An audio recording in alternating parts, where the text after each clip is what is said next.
Inyo pong napanood at napakinggan mabuti yung ulat ni Jiggy Balikan, panay ang sagot sa kanya ni Chief Superintendent na Peñas na hintayin na lang natin at ilumabas yan sa ulat dun sa investigasyon na ginagawa ng Board of Inquiry. Meron na pong paunang ulat yung Board of Inquiry na yan at detalyadong inilahad yung madugong engkwentro sa Mamasapano, Maguindanao.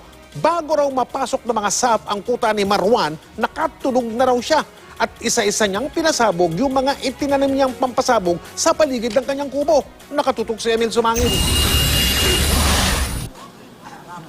Alas 10 ng gabi, ang jump-off point ng Special Action Force para lusubin ang safe house ng teroristang si Zulkifli Binhir alias Marwan.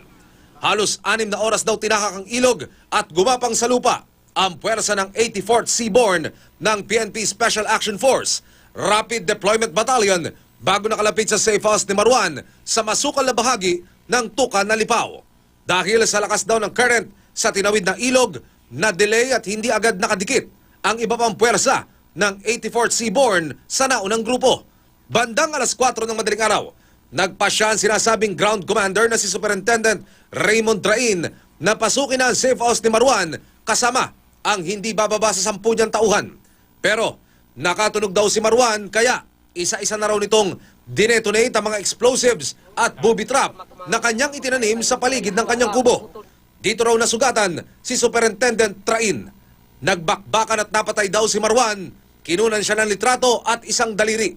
Kinuha rin ang iba niyang gamit tulad ng kalibre 45 at holster nito at isang M16 rifle. Ang nasabing si Senior Inspector Gednan Tabdi ang kumuha ng daliri ni Marwan at mabilis itong i-turn over sa sugatang si Superintendent Train. Paglabas ng target area, nagkita-kita ang buong puwersa ng 84th Seaborne Team.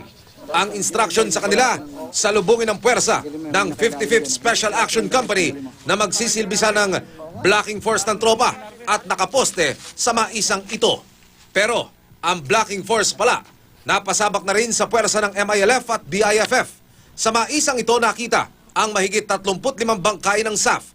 Isa lang ang nakaligtas sa kanila, si PO2 Christopher Lalan. Sa grupo ng 84th SAF Company, maghapon daw nakipaglaban mula sa kanilang posisyon. Siya patay at 6 sugatan sa mga SAF Seaborne.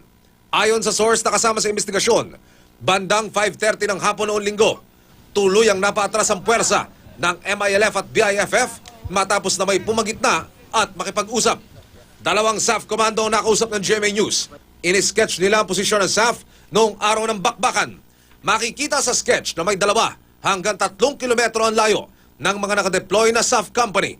Hindi raw nakapasok na sa target area ang 55th SAF company dahil under attack na sila. Gayun din ang 45th company.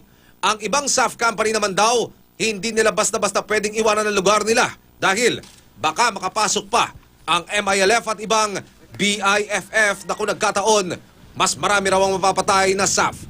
Emil Sumangil, nakatutok, 24 oras.